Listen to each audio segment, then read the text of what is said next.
लॉकडाऊनच्या तिसऱ्या टप्प्यात शेवटच्या दिवशी परप्रांतीय मजुरांचे पायदळ प्रवास सुरू आहे। अमरावती ते कानपूर पायदळ हे मजूर रवाना होताना दिसत आहे। गेल्या अनेक दिवसापासून परप्रांतीय मजुरांचे लोंढेच्या लोंढे आपल्या गावाला रवाना होत आहे। कोरोनाच्या महामारीत अनेक निरपराध नागरिक मृत्युमुखी झाल्याने सामान्य जनतेमध्ये भय निर्माण झाले आहे।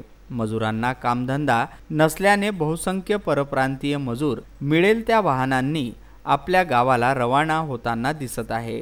अशा मजुरांना मुस्लिम समाज जमातच्या वतीने जेवणाची सोय केली जात आहे। तसेच लहान मुलांना केळी व बिस्किटे मुस्लिम समाज बांधवाच्या वतीने वाटण्यात येत आहे। लॉकडाउन जब से शुरू हुआ, जब से गाड़ी में मजदूरों को ले जाने का काम चालू हो गया, तो इनको रास्ते में कहीं खाना होटल सब बंद मिले और उनको खाने को कहीं है नहीं, इसलिए यहाँ पानी का और खाने का इंतजाम रखा गया है और बच्चों के लिए केले और बिस्किट और इसका पूरा इंतजाम उनको पेट भर यहाँ खाना दिया जा रहा है और गाड़ी में उनको भेजा जा रहा है आराम से। विजय गुप्ता, अखिलेश गुप्ता हे दोन भावंड जालना येथून मोटरसायकलने अमरावती मोर्शी मार्गे बिहार राज्यातील रेहसान येथे 1400 किलोमीटर अंतर पार करून रखरखत्या उन्हात जाताना विदर्भ न्यूजच्या प्रतिनिधींना दिसले। या संदर्भात त्यांनी विदर्भ न्यूजला ही माहिती दिली। निकले हैं, कोई सवारी नहीं, कोई साधन नहीं, मतलब यहाँ से मोर्शी तक पैदल पहुँच रहे हैं। अमरावती से कोई मतलब साधन नहीं मिला है, कोई खाना पीना कुछ भी नहीं है। कल से खाना नहीं मिला, ऐसे पहुँच रहे पैदल धीरे धीरे।